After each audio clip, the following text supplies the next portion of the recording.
Sir, guarantee ಯೋಜನೆಗಳಿಂದ, guarantee ಸ್ಕೀಮ್ಗಳಿಂದ ಯಲಹಂಕ ಕ್ಷೇತ್ರದ ಅಭಿವೃದ್ಧಿಗೆ ಏನನ್ನ ಕಡಿತ ಆಗಿದೆ?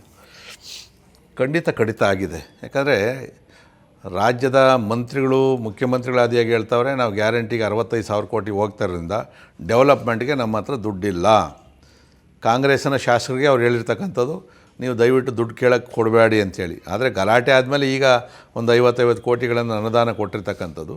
ಗ್ಯಾರಂಟಿ ಕೊಡೋದಕ್ಕೆ ನಮ್ಗೆ ವಿರೋಧ ಇಲ್ಲ. ಯಾರು ನಿಜವಾದ ಬಡವರವರು, ಹಿಂದೆ ನಮ್ಮ ಸರ್ಕಾರ ಯಡಿಯೂರಪ್ಪ ಅವರಿದ್ದಾಗ ಕೂಡ ಸಂಧ್ಯಾ ಸುರಕ್ಷಾ, ಭಾಗ್ಯಲಕ್ಷ್ಮಿ, ಸೈಕಲ್ಲು, ಊಟ ಎಲ್ಲವನ್ನೂ ಕೂಡ ಕೊಟ್ಟಿದ್ದೀವಿ ನಾವು. ಆದರೆ ಡೆವಲಪ್ಮೆಂಟು ನಾವು ಕಡಿಮೆ ಮಾಡಿರಲಿಲ್ಲ. ಡೆವಲಪ್ಮೆಂಟ್ ಆ ಕಾಲದಲ್ಲಿ ಚೆನ್ನಾಗಾಗಿರ್ತಕ್ಕಂಥದ್ದು.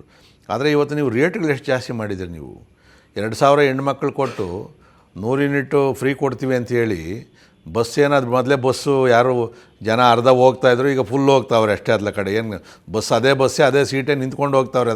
ಅದರಲ್ಲೇನು ಭಾಳ ದೊಡ್ಡ ಕೆಲಸ ಮಾಡಿದ್ದೀವಿ ಅಂತೇನಲ್ಲ. ಅದರಲ್ಲಿ ಇಷ್ಟೆಲ್ಲ ನೀವು ಖರ್ಚು ಮಾಡಿದ್ರು ಕೂಡ ಬೆಲೆ ಜಾಸ್ತಿ ಮಾಡಿದಿರಿ.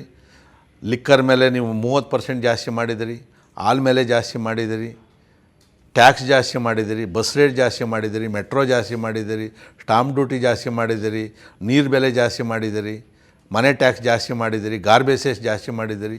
ನೀವು ಯಾವುದೋ ಇದೊಂದು ಕೊಟ್ಟುಬಿಟ್ಟು 25 ರೇಟ್ ಜಾಸ್ತಿ ಮಾಡಿದಿರಿ. 2,000 ಕೊಟ್ಟು ನಿಮಗೆ 10,000 ರೂಪಾಯಿ ಒಂದು ಪ್ರತಿ ತಿಂಗಳು. ನಮ್ಮ ಮಹಿಳೆಯನ್ನು ಕೇಳಿ ನೋಡಿರಿ, ಅಮ್ಮ ನಿನ್ನ ಮನೆ ಖರ್ಚು ಜಾಸ್ತಿ ಆಗೈತೆ ಕಡಿಮೆ ಆಗಾಯಿತು ಅಂಥೇಳಿ.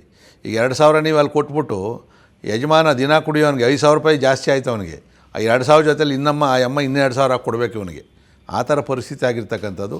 ಗ್ಯಾರಂಟಿ ಹೆಸರಿನಲ್ಲಿ ಡೆವಲಪ್ಮೆಂಟನ್ನು ನಿಲ್ಲಿಸಾಕಿದ್ದಾರೆ. ಆದರೆ ನನ್ನ ಕ್ಷೇತ್ರದಲ್ಲಿ ನಾನು ಸರ್ಕಾರ ಇದ್ದಾಗ ಒಂದು ಸ್ವಲ್ಪ ಮ್ಯಾಕ್ಸಿಮಮ್ ಮಾಡಿದ್ದೆ ನಾನು. ಈಗೆಲ್ಲೋ ಕಾಡಿ ಬೇಡಿ ಏನು ಮಾಡ್ತೀರ, ಇದು ನಾನು ಜನಗಳಿಗೋಸ್ಕರ ಸರ್ಕಾರ ಕಾಂಗ್ರೆಸ್ ಇದ್ದರೂ ಕೂಡ ಎಲ್ಲೋ ಕೈ ಕಾಲು ಹಿಡಿದು ಒಂದಷ್ಟು ಅನುದಾನವನ್ನು ತಂದು ನನ್ನ ಕ್ಷೇತ್ರದಲ್ಲಿ ಏನು ಮೇಜರ್ ಏನು ಪ್ರಾಬ್ಲಮ್ ಇಲ್ಲದಂಗೆ ನೋಡ್ಕೊಂಡಿದ್ದೀನಿ.